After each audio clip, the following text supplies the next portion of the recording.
میرے بھائیو دوستو، قبر کا ایک خوفناک واقعہ سن کر دل کانپ اٹھے گی۔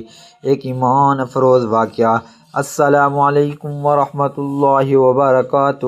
میرے بھائیو دوستو، یہ واقعہ ایک نوجوان کا ہے۔ وہ نوجوان بظاہر تو مسلمان تھا، لیکن اس کی زندگی گناہوں میں گزرتی تھی۔ وہ نماز کی پرواہ نہیں کرتا تھا، دنیا کی رنگینوں میں مست تھا۔ اس کے والدین اسے بار بار سمجھاتے تھے کہ بیٹا نماز پڑھو، اللہ سے ڈرو، اللہ کا خوف کھو، لیکن وہ ہر بات کو ٹال دیتا تھا۔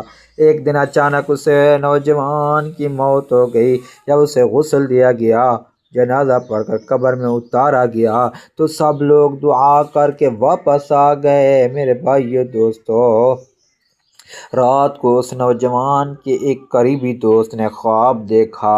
غور سے سنے میرے بھائی دوستو، خواب میں اس نے دیکھا کہ وہی نوجوان اپنی قبر میں سخت عذاب میں مبتلا ہے۔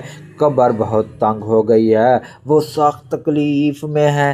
میرے بھائیو دوستو، وہ نوجوان اپنے دوست سے کہتا ہے، میرے بھائی، دنیا کی زندگی بہت چھوٹی تھی، لیکن میں نے اسے گناہوں میں گزار دیا، اب میں سخت عذاب میں ہوں۔ پھر اس نے کہا، لوگوں کو جا کر بتاؤ، ہر ایک کو بتاؤ، نماز کو ہرگز نہ چھوڑیں، اللہ سے توبہ کریں، کیونکہ قبر کی زندگی بہت سخت ہے۔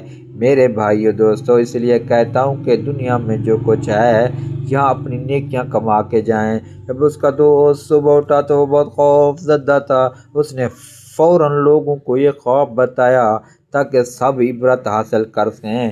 یہ واقعہ ہمیں یاد دلاتا ہے کہ دنیا کی زندگی بہت مختصر ہے، اصل زندگی آخرت کی ہے۔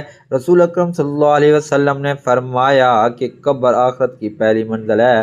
اگر یہاں کامیابی مل گئی تو آگے کا سفر آسان ہو جاتا ہے، اگر یہاں مشکل ہو گئی تو آگے بھی مشکل ہو سکتی ہے۔ میرے بھائیو دوستو، اس لیے ہمیں چاہیے کہ ہم نماز کی پابندی کریں۔ میرے بھائیو دوستو، ہم 5 وقت کی نماز بجماعت مسجد میں ادا کریں، گھر میں اکیلا نہ پڑھیں۔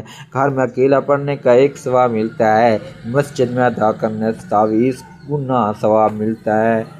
میرے بھائیو دوستو، گناہوں سے توبہ کریں، استغفار کریں، اللہ سے معافی مانگیں۔ اللہ مہربان ذات ہے، اللہ غفور رحیم ذات ہے، اللہ بخشنے والا ذات ہے۔ میرے بھائیو دوستو، اللہ ہمیں قبر کی عذاب سے بچائے، ہماری آخرت کو آسان بنائے۔ میرے بھائیو دوستو، قبر کا عذاب بہت مشکل ہوتا ہے۔